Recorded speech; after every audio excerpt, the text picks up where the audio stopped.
যে মেয়েটা বাড়িতে কেউ আসলে নিজের ঘরে ঢুকে একা চুপটি করে বসে থাকতো, তাকে যদি আজ বহু মানুষের সামনে দাঁড়িয়ে কোনো কথা বলতে হয়, তাহলে ভাবো তার পেটের মধ্যে কতটা গুড়গুড়ি চলতে থাকে।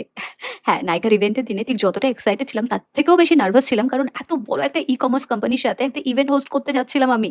কিন্তু মানুষের ভালোবাসা হয়তো সব কঠিনকে সহজ করে দিতে পারে অনায়াসে। সেই দিনটিতে এত মানুষের ভালোবাসা, এত শুভেচ্ছা, এত বাড়াবাড়ি রকমের প্রশংসা শুনে অনেকটা ভার কমছিল আমার বুকের উপর থেকে।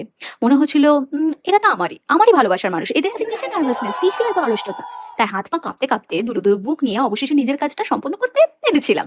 আর তার থেকেও বেশি ভালো লাগা ছিল যে আমার এক ডাকে তোমরা এতগুলো মানুষ সেদিন এক জায়গায় হয়েছিলে আর এসে এত ভালোবাসাতে ভরিয়ে দিয়ে গিয়েছিলে আমাকে। তোমরা না থাকলে তো জানতেই পারতাম না নিজের ঘরে একা বসে কি এমন মিরাকেল করছি যেখানে এত মানুষ ইন্সপায়ার্ড হচ্ছে, ইন্ডিপেন্ডেন্ট হচ্ছে, নিজের আইডেন্টিটি পাচ্ছে, হারিয়ে যাওয়া কনফিডেন্স পাচ্ছে, বেঁচে থাকার অর্থ পাচ্ছে, আনন্দ পাচ্ছে। সত্যি বলতে জীবনে এগুলোই থেকে যাবে। তোমরা থেকে যাবে। তোমাদের বলা শব্দগুলো থেকে যাবে। আর তার থেকেও বেশি থেকে যাবে আমাদের ক্রিয়েশনস, আমাদের কনটেন্ট যার জন্যে আমরা আজ এখানে। তাই না?